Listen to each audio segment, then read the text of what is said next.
새해가 되면 누구나 새롭게 되기를 소망합니다. 옛 것을 벗고 구습을 벗고 새롭게 되기를 많은 사람들이 열망을 합니다. 새 옷을 입기도 하고 새 신발을 신기도 하고 목욕을 하기도 하고 그러면서 새롭게 되기를 원하는 그런 갈망이 있습니다. 여러분은 어떤 소망을 가지고 새해를 맞이했나 모르겠습니다.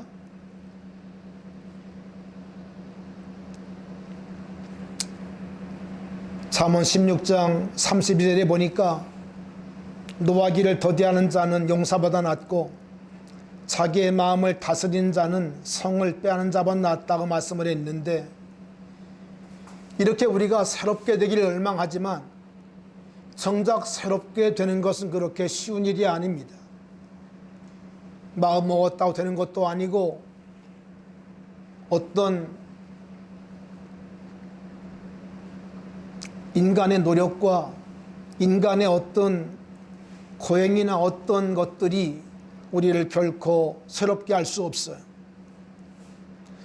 여러분, 가장 놀라운 기적은 사람이 새롭게 되는 것입니다. 새로워지는 것, 이것보다 귀한 축복은 없어요. 축복은 없어요. 여러분, 그런데 우리가 살아왔습니다마는, 또 우리가 매년 새해를 맞습니다마는, 사람이 변화되고 사람이 새로워지는 것은 어떤 물적인 것 때문에 되는 것이 아닙니다. 예를 들어서 감옥 갔다 오면 사람이 개과천선할 것 같죠? 그렇지 않습니다. 오히려 더 그 속에서 진흥범이 돼 갖고 나와요. 더 악한 생각과 악한 계획을 가지고 나올 때가 많아요. 또 사람들은 얘기합니다. 세월이 지나면 되겠지. 여러분, 세월이 지난다고 사람이 바뀌던가요? 바뀌지 않습니다. 만약 세월이 지나 사람이 바뀐다고 그러면 아마 나이 드신 분들은 다 성자가 되었어야 합니다. 그런데 그렇지 않습니다. 그 본심과 그 본바탕이 변하질 않아요. 변하질 않아요. 군대 갔다 오면 변하겠지? 그렇지 않습니다. 그렇지 않습니다. 바뀌지 않습니다. 세월이 흘러도, 공부를 많이 한다고 해도, 군대 갔다 온다고 해도 사람은 그렇게 바뀌는 존재가 못 됩니다. 여러분, 그런데 믿음 생활도 마찬가지예요. 믿음 생활도 똑같습니다. 세월이 흐른다고 달라집니까? 그렇지 않습니다. 그렇지 않습니다. 문제는 내 삶 가운데 성령의 터치가 필요해요. 다시 말하면 우리의 본 바탕의 마음속에 하나님의 영이 들어오셔야 돼요. 하나님의 영, 새 영이 우리 속에 들어오지 않고는 우리가 변화될 수 있는 가능성은 0.001%도 없어요. 오늘도 성령께서 우리의 마음을 터치해 주시고 우리의 마음을 감동해 주시고, 할렐루야, 우리의 눈에서 눈물이 있게 하시고 우리의 가슴 가운데 감동이 있게 하시기를 축원합니다. 할렐루야. 여러분, 질문을 하겠습니다. 여러분은 예수 믿으면 사람의 본성이 바뀐다고 생각하십니까? 아니면 이건 절대 안 돼 라고 생각하십니까? 사실 이 질문은 쉬운 질문이 아닙니다. 고도의 질문이고 그리고 어려운 질문이에요. 또 그런가 하면 수많은 학자들 가운데도 사람의 본바탕은 변하지 않아, 이런 분들이 있는가 하면 또 어떤 분들은 변할 수 있다고 얘기를 합니다. 여러분, 그런데 중요한 것은 사람의 생각이 아니고 사람의 말이 아니라 하나님이 우리들에게 어떻게 말씀하고 있는가가 중요한데요. 여러분 성경을 보면 특별히 고린도후서 5장 7절에 보니까 바울이 이렇게 말합니다. 누구든지 그리스도 안에 있으면 새로운 피조물이라. 할렐루야. 무엇을 말씀하고 있는 거 아니? 사람의 본성은 변하지 못해요. 변하지 않아요. 변할 수가 없어요. 그러나 바울은 분명히 말씀하시기를 그리스도 안에 있으면 새로운 피조물이라. 아멘.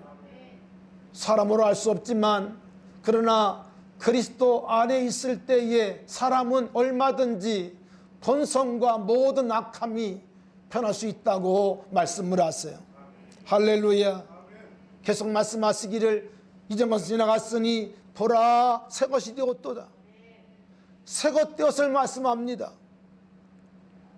여러분의 마음 가운데 예수를 믿지만 본성은 바뀌지 않을 거야. 나는 바뀌지 않아. 여러분 그런 사람이 있다면 오늘 생각을 바꾸세요. 생각을 하나님 말씀으로 바꾸세요. 나도 변할 수 있다. 나도 성령이 터치하시면 바뀔 수 있다. 여러분 이렇게 여러분의 마음이 바뀔 수 있기를 주님의 이름으로 축원합니다. 아멘. 그렇습니다. 사람으로 알 수 없지만 누구든지 그리스도 안에 있으면 새로운 피조물이 되는 것이고 그리고 새것 되어지는 역사가 있게 되어집니다. 아멘. 여러분 창세기를 보면 우리가 아주 귀한 믿음의 인물들을 우리가 만나게 되는데요. 아브라함을 만나게 되고 이삭을 만나게 되고 야곱을 만나게 되고 그리고 요셉을 만나게 되는데 여러분 특별히 요셉을 보게 되어지면 요셉은 용서할 수 없는 형님들을 용서합니다. 그렇죠? 용서합니다. 어떻게 자기를 노예로 팔아치운 형들을 용서할 수 있을까요? 다른 건 다 용서해도 이것만은 못해. 이것만은 안 돼. 여러분 이런 생각이 왜 요셉의 마음 가운데 없을까요? 당연히 있을 수밖에 없습니다. 여러분 그런데 놀랍게도 요셉은 형들의 죄를 용서하세요. 용서합니다. 아멘. 용서합니다. 요셉이 형들의 죄를 그 어려운 보복하지 아니하고 그 원수의 죄에 그 죄를 용서할 수 있는 근거가 무엇인가 하니 성경은 그렇게 말씀합니다. 여러분 요셉은 바라고 볼 때도 하나님의 신에 감동된 사람이라는 거예요. 하나님의 신에 감동된 사람. 여러분 인간의 생각 가지고는 절대로 용서가 안 됩니다. 그러나 성령이 감동하시면 용서가 되는 거예요. 용서가 되는 거예요.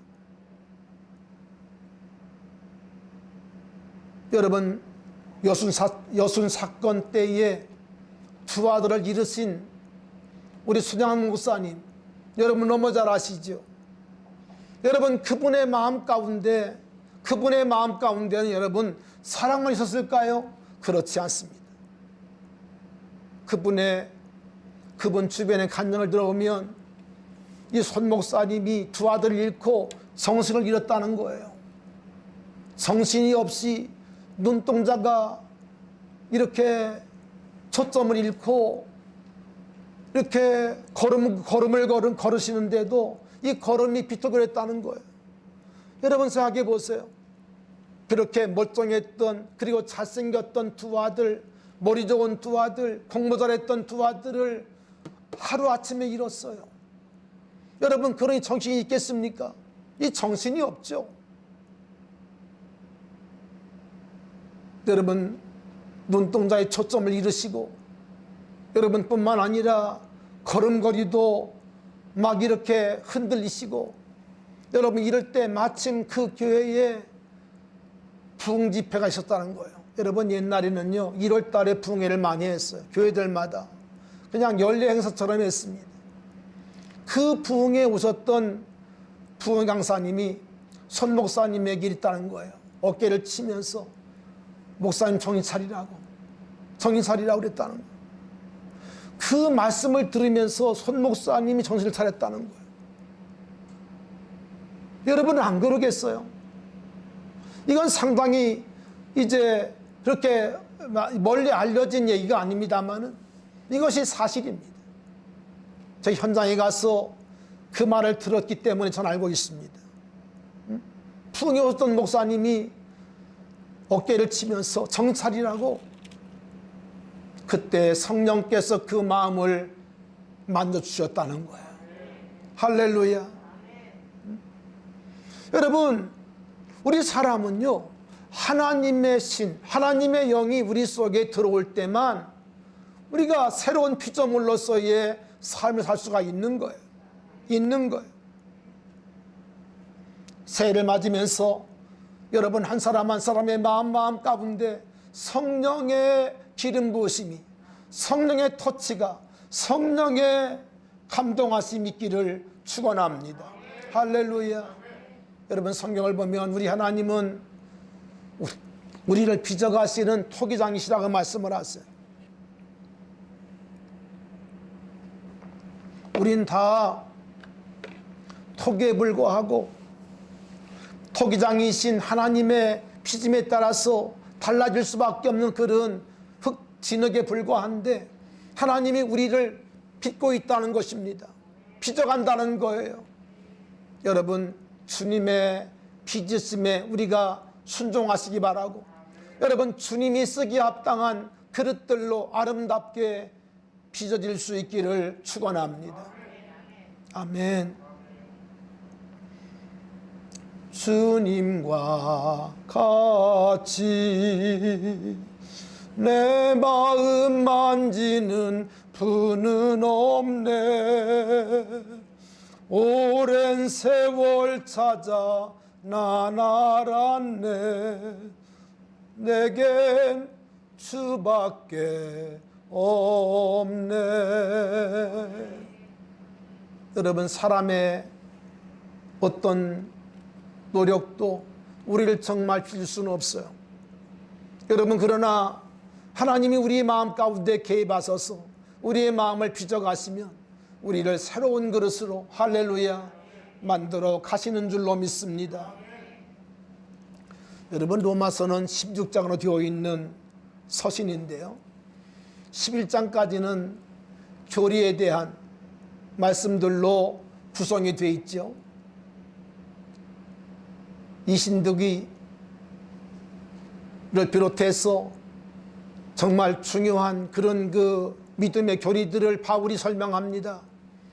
여러분, 그리고 나서 12장부터는 이제 믿음의 사람들이 믿음으로 말미암아 구원받고 하나님의 사람이 된 성령이 기름 부으신 사람들이 어떻게 살 것에 대해서 12장부터 말씀하고 있는데, 여러분, 그 첫 번째 말씀이 무엇인가, 이런 것입니다. 너희는 이 세대를 본받지 말고 오직 마음을 새롭게 함으로 변화를 받아. 따라합시다. 오직 마음을 새롭게 함으로 변화를 받아. 아멘. 뭘 새롭게 하라고요? 마음을 새롭게. 마음을 새롭게. 여러분, 우리 육체는요, 날이 갈수록 후퇴할 수밖에 없어요. 제가 지난 성탄 때부터 1월 초까지 조금 무리를 했잖아요. 없던 힘까지 다 기진에 힘을 쏟아가지고 말씀을 전하고 그랬던 지난 12월 마지막과 1월 초였습니다. 여러분, 그랬더니 지난 10일 날 아침에 운동하다가 왼쪽 다리에 근육이 파열이 됐어요. 여러분, 이런 것들이 그냥 오는 것이 아니고, 제가 무리했기 때문에, 육체를 가진 사람이기 때문에 제가 무리했거든요. 제가 설교를 들어봐도 좀 무리했구나 하는 걸 이제 느꼈습니다. 보통 때보다 톤을 높이고 얼마나 열심히 설교를 했는지 알 수 없어요. 그러고 나니까 제가 주일 사역을 마치고 집에 들어갔는데 기운이 없는 거예요. 제가 느꼈습니다. 탈진하는 그런 걸 느꼈어요. 그리고 10일 날 나갔는데 근육 파열이 오는 거예요. 이 어쩔 수 없는 것입니다.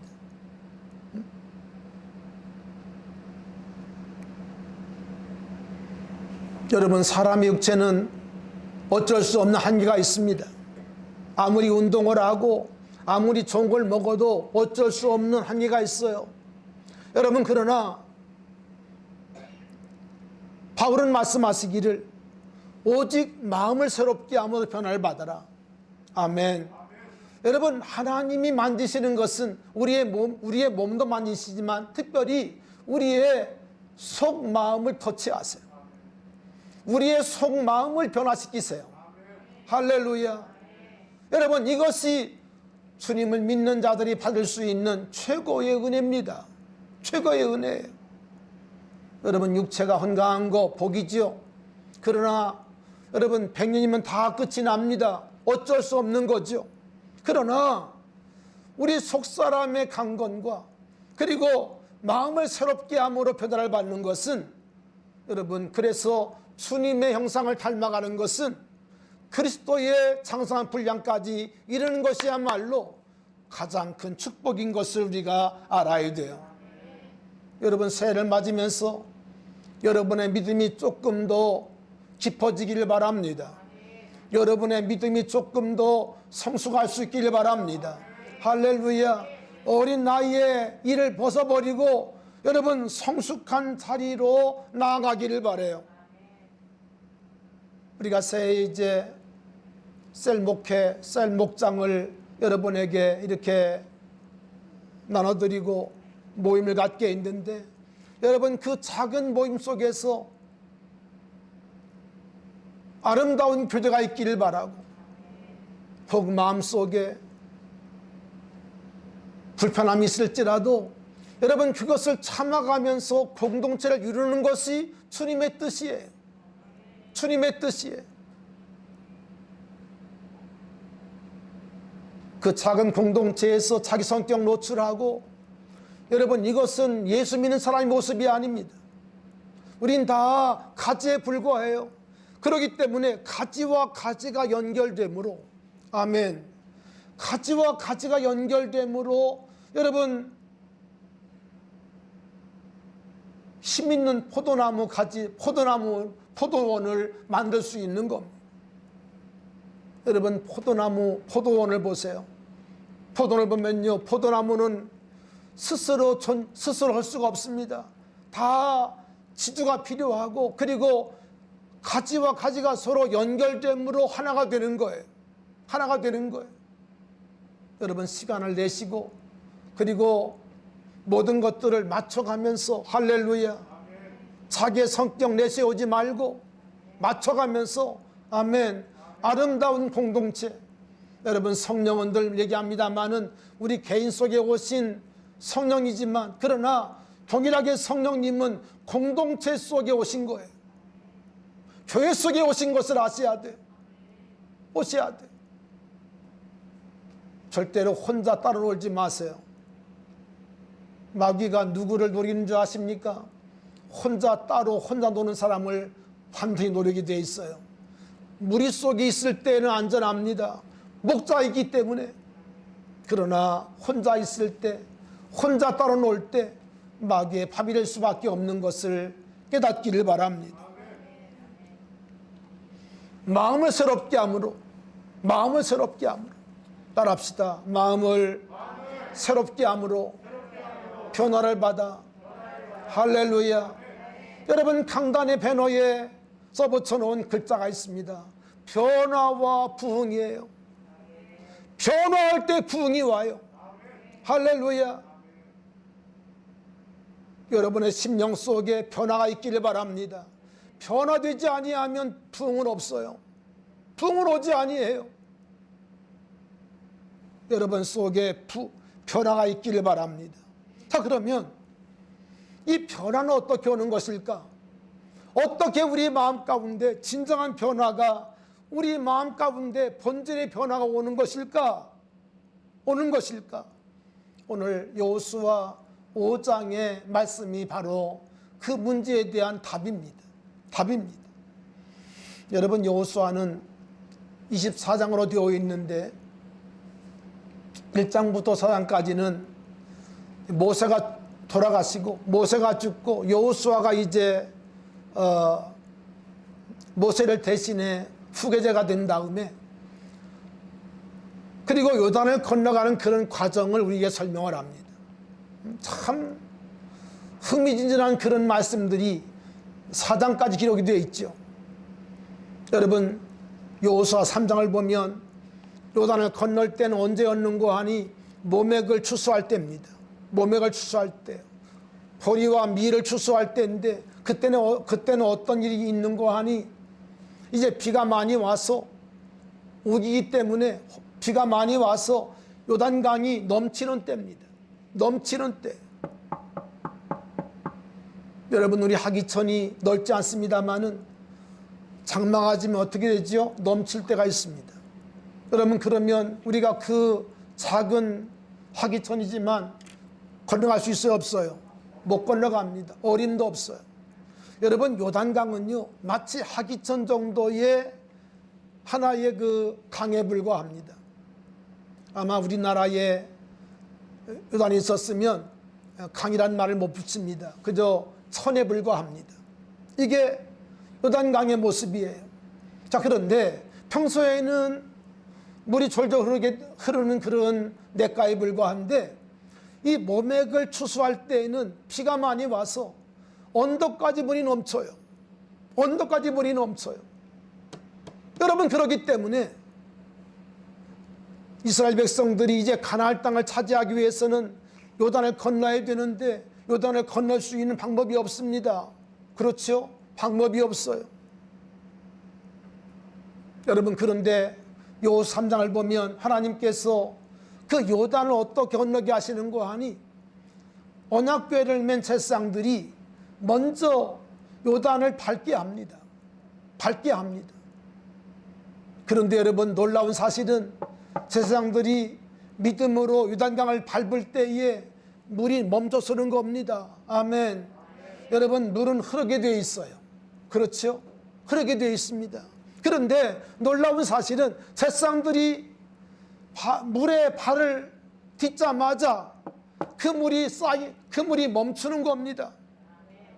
그런가 하면 흘러내려오던 물들은 어떻게 됐을까? 그러면 그 물은 멈출 뿐 아니라 물이 막 쌓이는 거예요. 댐처럼. 물이 막 댐처럼 이렇게 쌓이는 것. 그런 역사가 있게 됩니다.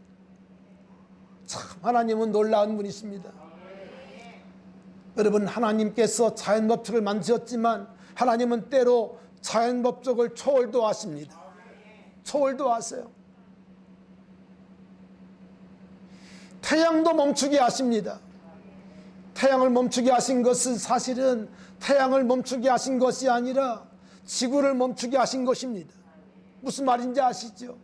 돌아가는 지구를 하나님께서 24시간 멈추게 하세요. 그게 두 번 나옵니다. 여호수아서에 여호수아가 하나님 태양을 향해서 이렇게 선포하죠. 태양아 너는 멈추거라. 멈추거라. 히스기야가 해 그림자를 10도를 물러가게 합니다. 그래서 여러분 이 지구가 돌아가다가 24시간을 멈춰요.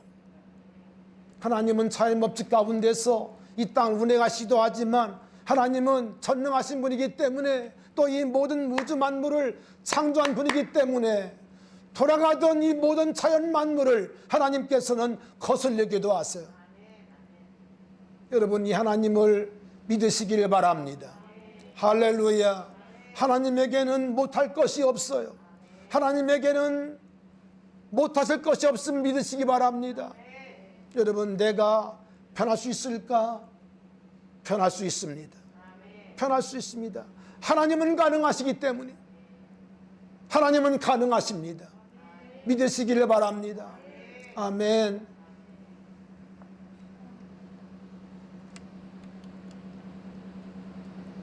요단을 건너 이제 가나안 땅을 밟았을 때 하나님께서 오늘 2절의 말씀 보니까 이렇게 말씀을 하십니다. 같이 읽어보겠습니다. 시작. 그때 여호와께서 여호수아에게 이르시되 너는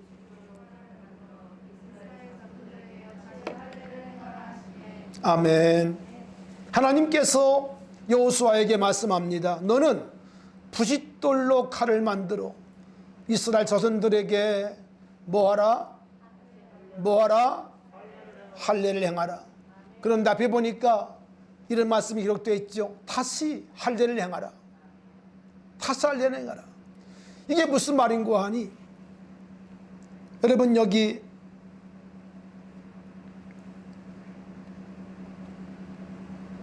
5절을 보시면 그렇게 말씀되어 있습니다. 읽어보겠습니다. 시작.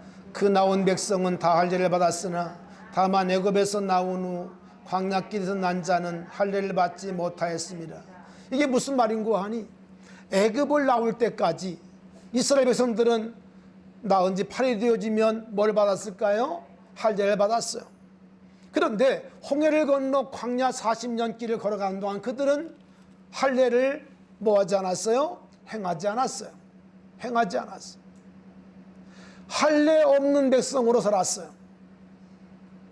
오늘 말씀을 잘 들으시기 바랍니다. 할례 없는 백성이 되어 살았어요. 이것이 광야를 지나갈 때 그들의 모습이었어요.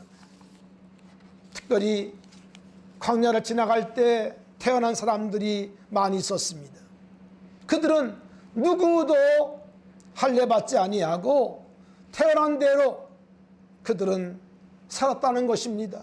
그렇기 때문에 하나님께서 2절에 말씀하시기를 다시 할례를 행하라. 따라합시다. 다시 할례를 행하라. 아멘. 다시 할례를 행하라. 다시. 여러분, 할례는 창세기 17장에 처음 등장을 하는데요, 하나님께서 아브라함에게 하나님 백성의 징표를 주실 때에 할례를 주십니다. 하나님 이렇게 말씀하세요. 하나님께서 아브라함에게 그런 말씀을 하십니다. 너는 나의 백성이 되고 나는 너희의 뭐가 되리라? 하나님이 되리라. 이렇게 하나님이 말씀을 하세요. 말씀을 주세요. 말씀을 주셔도 여러분, 얼마든지 이스라엘 백성들과 하나님 사이에 계약은 될 것입니다. 그렇죠? 왜? 언약 백성이기 때문에. 근데 하나님께서는 그 언약을 징표로 만들어서 하나님께서 아브라함에게 행하게 하세요. 그것이 바로 뭔고 하니 할례입니다. 할례입니다. 할례는 너는 나의 백성이 되고 나는 너희의 하나님이야. 이것을 하나님이 증명하기 위해서 할례를 하게 하신 거예요. 여러분, 그런데 이스라엘 백성들을 보면 하나님 주신 그 할례만 자랑을 해요. 여러분, 유대인들은요 할례를 사랑합니다. 여러분, 할례는요 지금 말씀드린 것처럼 언약의 징표예요.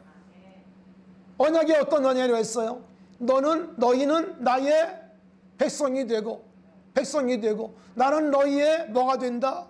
하나님 되리라. 하나님 될 거야. 이것을 하나님께서 증명하기 위해서 아브라함에게 할례를 주신 거거든요. 여러분, 그런데 이스라엘 백성들이 하나님의 언약의 말씀을 잊어버리고 할례의 겉으로 난 육체의 할례만을 그들이 자랑하는 겁니다. 여러분, 그래서 로마서 2장을 보게 되어지면 바울이 이런 말씀합니다. 이렇게 말씀을 하세요. 할례는, 우리 한번 따라 하실까요? 할례는 마음에 할지니. 크게 따라해 보세요. 할례는 어디에 할지니? 아멘. 마음에 할지니. 육체의 할례가 문제가 아니고 진정한 할례, 참된 할례는 어디에 할지니? 마음에 할지니. 마음에 할지니.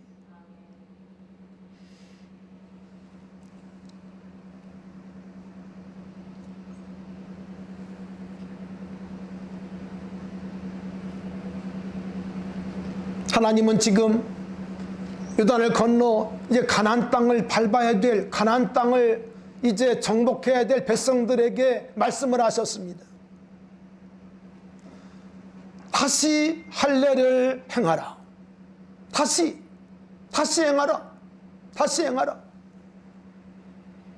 2022년 새해를 맞은 이 시점에 하나님께서 우리들에게 말씀을 주신다면 어떤 말씀일까요? 하나님께서 2022년 새해, 오늘 1월 16일인데요. 1월 16일 새 아침에 우리들에게 말씀하신다면 우리에게 무슨 말씀을 주실까요? 저는 분명히 말씀을 준비하면서 믿기는 하나님이 다시 우리들에게 다시 뭐하라? 다시 할례를 행하라. 아멘. 그런데 이 할례는 육체 할례가 아니라 어디에 할지니? 마음에 할지니. 따라합시다. 주여 내게 마음의 할례를 주시옵소서. 아멘. 오늘 주님께서 여러분의 마음 만지시고 여러분의 마음을 말씀의 칼로 수술하시며 아멘. 우리의 마음의 할례 가운데 할례를 주님께서 행하실 수 있는 귀한 시간 되기를 주님의 이름으로 축원합니다. 축원합니다. 자, 그러면 여러분, 할례는 마음에 알지니 라고 말씀을 했어요. 이 말씀을 골로새 2장은 이렇게 말씀합니다. 또 그 안에서 너희가 손으로 하지 아니한 할례를 받았으니 곧 육의 몸을 벗은 것이요 그리스도의 할례니라고 말씀을 하세요.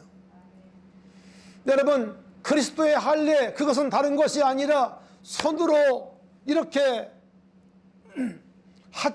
손으로 한 것이 아니라, 그래서 육의 몸을 벗은 것이 아니라 그리스도의 할례는 어떤 것인고 아니? 우리의 마음을 베는, 우리의 굳어버린 마음을 베어버리는, 아멘. 우리의 단단한 마음을 베어버리는,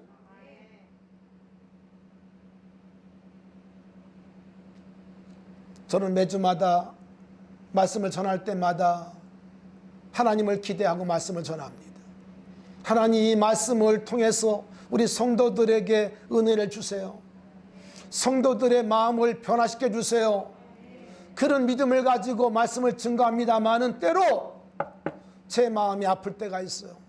말씀을 들었는데 요만큼도 변하지 않아. 반응을 보니까 그래. 요만큼도 달라지지 않아. 지난주에 귀 뚫린 종이라는 말씀을 전했잖아요. 그런데 요만큼도 자기와 적용시키질 않아. 적용시키질 않아. 달라지질 않아. 때로 설교하면서 설교자로서의 어떤 고뇌와 좌절감이 제 마음에 있습니다. 소리 질러서 말씀을 전하는데, 목 터져라고 말씀을 증거하는데 듣는 성도들은 달라지지 않아요. 변하지 않아요. 아니, 변하지 않기로 작정을 했어요. 작정을 했어요. 아무리 떠들어 보세요, 목사님. 나는 절대 달라지지 않습니다. 그렇게 마음을 닫아버리고 말씀을 들으니 이 하나님도 어쩔 수가 없지. 그러나 좌절하다가도 하나님이 제 마음 다시 용기를 주시죠. 네가 하냐? 내가 한다. 하나님이 하신다는 거예요. 하나님이 하신다는. 때로 제가 말씀을 전하면서도 이 포인트를 놓칠 때가 있어요. 그런데 조금만 돌아보면 내가 말씀을 전하지만 내가 온전히 주님께 나를 드리면서 주님께 맡게 되는데 때로 그 부분까지 제가 타치할 때가 있음을 알아요. 주님 용서하소서. 주님께 이것도 맡깁니다. 그렇게 기도하면서 나올 때가 많습니다. 나올 때가 많습니다.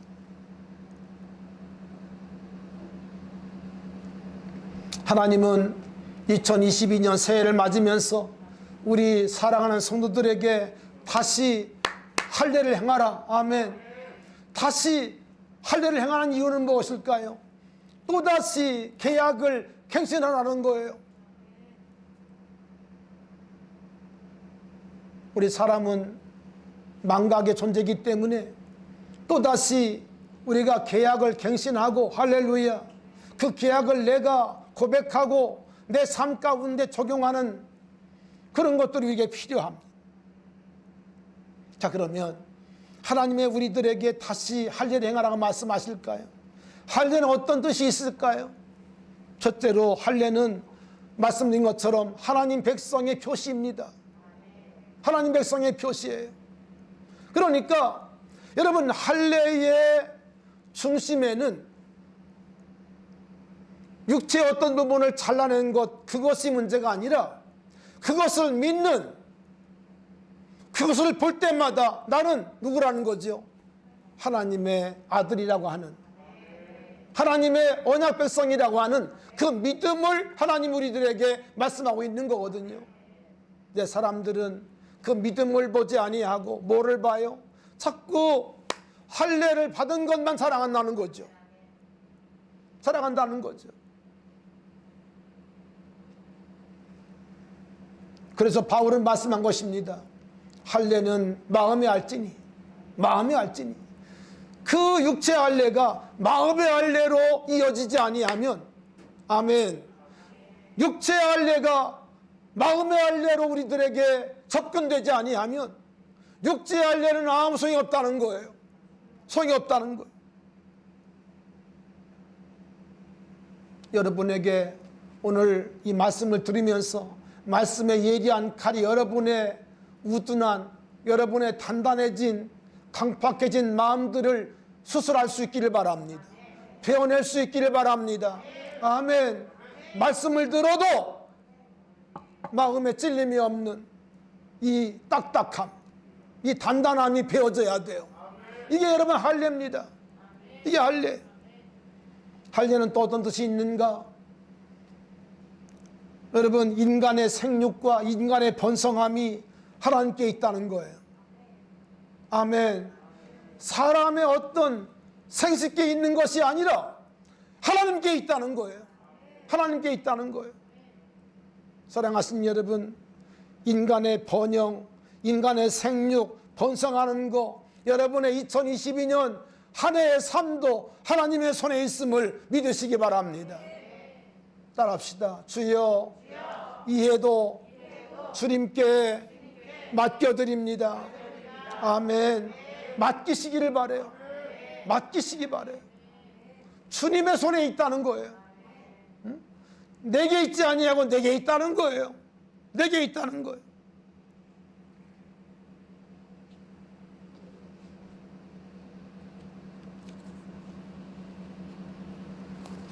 그런가 하면 할례는 성별함에 있습니다. 구별함에 있습니다. 여러분, 다윗이 골리앗 앞에 나갈 때에 무슨 얘기하죠? 이렇게 얘기합니다. 이 할례 없는 블레 사람이야. 이 할례 없는, 하나님도 모르는 하나님 백성이 아닌 너야 아무리 크다 할지라도, 아무리 내가 창대하다 할지라도, 여러분, 그러면서 다윗이 골리앗 앞에 나가지 않습니까? 오늘 마음의 할례를 받으면, 하나님이 내 하나님이 되어지면, 내가 하나님의 자녀가 되어지면 무슨 일을 만나도 하나님이 함께한 사람이 됩니다. 할렐루야. 아멘. 임마누엘이 그대로 이루어지는 거예요. 여러분의 삶 가운데 이 놀라운 축복이 날마다 경험되기를 바라고, 날마다 체험되기를 바라고, 나와 함께 하시는 주님, 나와 함께 하시는 주님, 나를 축복하시는 주님, 나를 보호하시는 주님, 아멘, 이 하나님을 날마다 경험할 수 있게 되기를 축원합니다. 아멘. 여러분, 마음의 할례는 어떻게 이루어질까요? 마음의 할례는 다른 것이 아니라 에스겔 12장에 말씀하신 것처럼 하나님께서 우리 마음 가운데 새 영을 주시는 겁니다. 우리 마음 가운데 새 영을 주셔서 돌같은 마음을 제거하시고 우리의 마음을 살처럼 부드럽게 하신다는 거예요. 아멘. 살처럼 야들야들하게 우리 손주들의 손을 만져보면 얼마나 부드러운지 몰라요. 정말 부드러워요. 여러분의 마음이 그런 마음 될 수 있기를 축원합니다. 여러분, 그런가 하면 성령 하나님께서 우리 가운데 오심으로 말미암아 약속의 성령으로 말미암아 우리들에게 뭘 하시죠? 인을 치세요. 인을 치세요. 하나님 백성의 표시라는 겁니다. 아멘. 인을 치세요. 여러분, 에베소 1장에 보니까 약속의 성령으로 인치심 받았다고 말씀을 하세요. 아멘. 여러분, 성령 하나님께서 우리 가운데 오심으로 말미암아 마음의 알례를 행하시고, 그리고 우리들을 하나님 것이라고 우리에게 인쳐주시는 것을 믿습니다. 여러분, 그런데 이 할례는요, 로마서 6장에 보니까 세례로 연결이 됩니다. 그리고 세례로 완성이 돼요. 아멘. 완성이 돼요. 여러분, 그래서 신약 성도들은 할례 받지 않죠? 우리가 세례를 받습니다. 바울은 로마서 6장에서 말씀합니다. 무릇 그리스도 예수 합하여 세례받은 우리는 그의 죽으심과 합하여 세례받은 줄을 알지 못하느냐. 그러므로 우리가 그의 죽으심과 합하여 세례받음으로 그와 함께 장사되었나니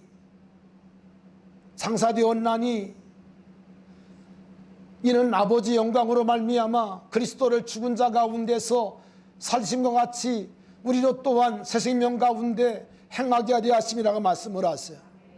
자, 여러분, 할례의 가장 중요한 마지막 의미는 무엇인가 하니 죽음입니다. 죽음이에요. 예수님과 함께 죽는 거예요. 예수님과 함께 죽는 거예요. 여러분, 교회 생활 하시면서 뒤에서 수근수근 하시고 불평하시는 일들이 있죠. 왜 그럴까요? 내가 살았기 때문입니다. 살았기 때문에 불끈불끈하고 수근수근하고 전화하고, 이게 왜 그런 줄 아세요? 내가 살았기 때문이에요. 여러분, 교회 생활은 내가 그리스도와 함께 죽는 거예요. 이걸 꼭 기억하셔야 돼요. 꼭 기억하셔야 돼요. 그리스도와 함께 죽었습니다. 여러분, 이 고백이 할례 받는 거예요. 이게 바로 할례입니다. 할례입니다. 여러분의 마음속에 불평이 일어납니까? 원망이 일어납니까? 할례 받아야 돼요. 그리스도와 함께 죽은 자예요. 여러분, 예수를 그 마음 가운데 영접한 사람은 본질적으로 예수와 함께 죽은 자임을 아셔야 돼요. 예수의 이름으로 세례받은 사람은 예수와 함께 이미 죽은 사람이에요. 그걸 말씀하고 있잖아요. 우리는 그의 죽으심과 합하여 세례를 받은 줄을 알지 못하느냐? 죽었다는 거예요. 여러분, 죽은 사람은 말이 없습니다. 말이 없습니다. 불평이 나옵니까? 살아있다는 표시예요.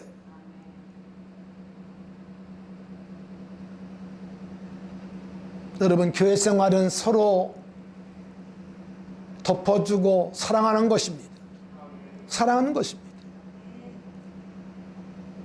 그러므로 바울은 말씀하고 있어요. 그리스도를 죽은 자 가운데 살리심과 같이 우리로 또한 새 생명 가운데 행하게 하려 하심이라. 할렐루야. 예수와 함께 죽은 자는 예수와 함께 삽니다. 예수와 함께 죽은 자는 예수의 부활과 함께 새 생명으로 태어나는 거예요. 예수님과 함께 사는 사람은 어떤 삶을 살까요?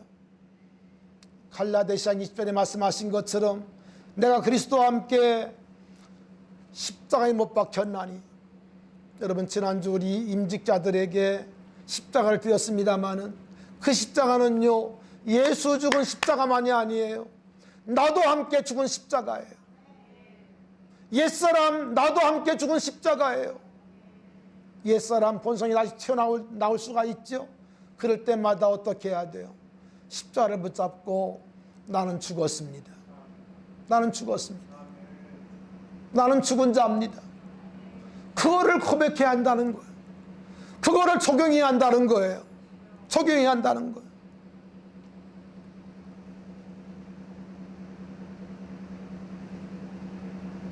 그런즉 이제는 내가 사는 것이 아니요 내 안에 누가 살아요? 내 안에 그리스도께서 사시는 것이라. 할렐루야. 여러분, 여러분의 마음속에 정말 주님이 살아계시는데 불평할 수 있을까요? 정말 주님이 내 안에 살아계신데 원망할 수 있을까요? 미워할 수 있을까요? 어림도 없습니다. 어림도 없습니다. 요즘은 코로나 때가 되어서 신방도 자유롭지 않습니다만은, 여러분, 제가 여러분의 가정을 신방할 때 어떤 분들은 정말 신방을 정말 잘 준비합니다. 청소를 하고, 그리고 온 집안을 깨끗이 하고, 그리고 방석을 준비하고, 예물을 준비하고, 그리고 저를 용접하죠. 여러분, 그러나 제가 여러분의 가정 가운데 가서 산다 그러면 그럼 어떨까요? 막 불편해서 죽을 거려? 그렇죠? 그런가 하면 제가 여러분의 가정 가운데 산다고 하면 여러분들이 평소에 부부싸움하고 막 때로 큰소리 치고 그런 분들이 있을 텐데, 여러분 그럴 수 있을까요? 그렇게 할 수 없습니다. 여러분, 목사인 제가 여러분의 가정에만 들어가도 여러분들이 조심할 수밖에 없어요. 그렇죠? 여러분, 그렇다면 만왕의 왕 주님께서, 만주의 주 주님께서, 우리의 구속자 주님께서 내 안에 주인으로 살아계세요. 살아계세요. 그런데 불평이 나와요? 그런데 내 찌질함이 나와요? 아직 예수님이 내 안에 계신 것을 모르는 거예요. 예수님이 내 안에 사신 것을 모르고 살아요. 모르고 살아요. 그러니까 헛소리 다 하는 거예요. 할 말 다 하는 거예요.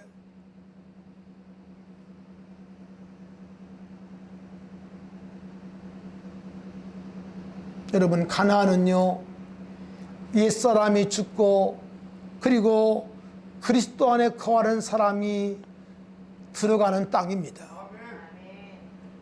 가나안 땅은 아무나 갈 수 있는 땅이 아니에요. 옛사람을 죽여야 돼요. 옛사람이 처리가 돼야 돼요. 옛사람이 처리가 되고, 그리고 성별된 사람, 옛사람이 죽은 사람이 들어가는 곳, 그것이 바로 가나안이에요. 2022년 새해를 맞으면서 우리 모든 성도들이 가나안 땅에 들어갈 수 있는 은혜가 있기를 바랍니다.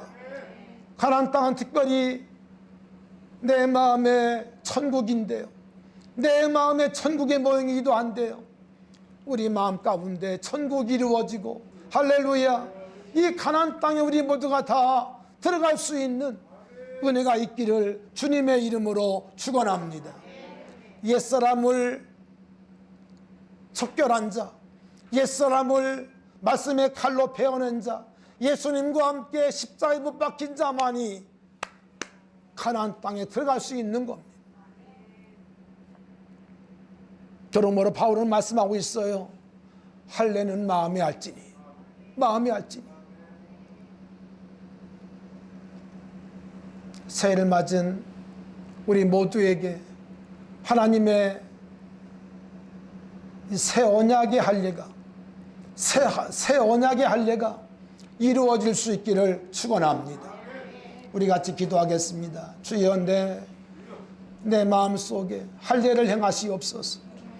굳은 나를, 굳어버린 내 마음을 베어주시옵소서. 수술해 주시옵소서. 성령으로 내 안에 수술해 주시옵소서. 우리 같이 기도합니다. 살아계신 우리 아버지 하나님, 우리를 축복하소서.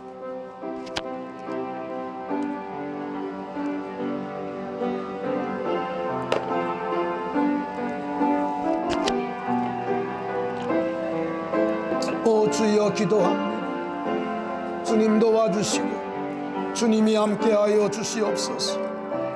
성령으로 역사해 주시고 은혜 베풀어 주시기를 기도합니다. 오 자비하신 아버지 하나님, 성령으로 우리 마음을 수술해 주시고 할 일을 행하시옵시기 원하오니 하나님 말씀 앞에 부드러운 마음이 되게 하시고 주의 뜻에 순종하는 우리의 믿음 될 수 있도록 도와주시옵소서. 성령님 역사해 주시옵소서. 성령님 역사하시옵소서. 성령님 역사해 주시옵소서. 하나님, 새해를 맞은 우리들에게 다시 할 일을 행하시옵소서. 우리 마음의 할 일을 행하여 주시옵소서. 우리의 단단하고 그리고 굳어진 그리고 하나님 보시기에 불편한 것들을 말씀의 칼로, 성령의 칼로 베어 주시옵소서. 하나님 앞에서 부드러운 마음이 되게 하시고 성령의 음성에 귀를 기울이며 성령의 음성에 순종하는 저희들이 되게 하여 주시옵소서. 역사하여 주시옵소서. 주님을 기대합니다. 주님께서 말씀해 주시고 주님께서 이 말씀이 우리 가운데 살아 운동할 수 있도록 역사하여 주시옵소서. 예수님의 이름으로 기도합니다. 아멘.